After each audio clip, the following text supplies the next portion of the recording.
नमस्ते, सुप्रभात।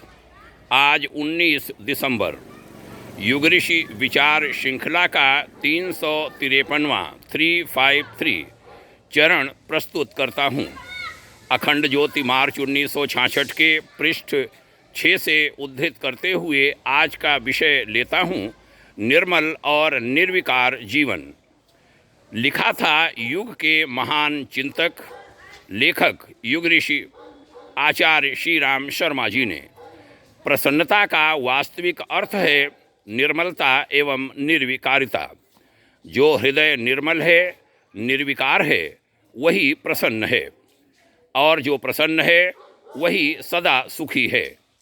इसलिए जीवन में सुख शांति के अस्थायित्व के लिए मनुष्य को अपने हृदय को सदा निर्मल और निर्विकार ही बनाए रखना चाहिए। आगे कहा था, ईर्ष्या द्वेष, छल कपट, काम क्रोध आदि विकार ही मन के मल हैं। इनको दूर करने से मनुष्य का हृदय निर्मल हो जाता है।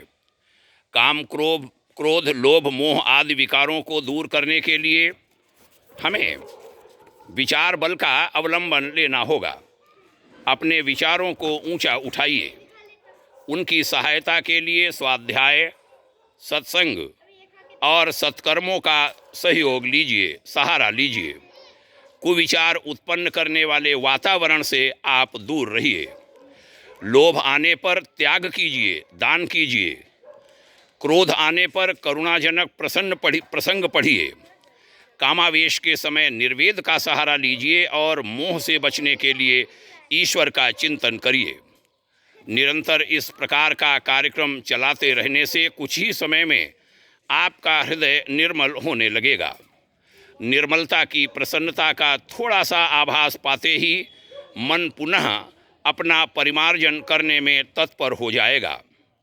परिस्थितियों को सुलझाने और प्रतिकूलताओं से लड़ने के लिए मनोबल की बहुत बड़ी आवश्यकता होती है।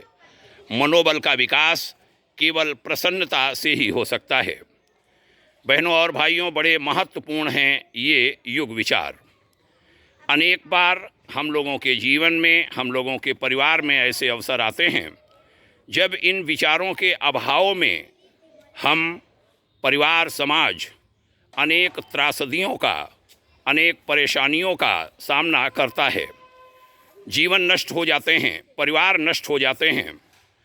यदि हम समय से श्रेष्ठ विचारों के संपर्क में रहें तो न केवल सुख और शांति घर में, जीवन में, समाज में रह सकती है, बल्कि हम अन्यों का भी कल्याण करने में समर्थ हो सकते हैं।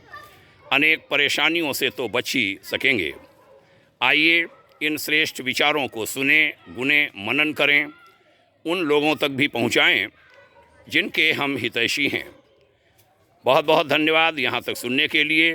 ढेर सारी शुभकामनाएं। ओम शांति।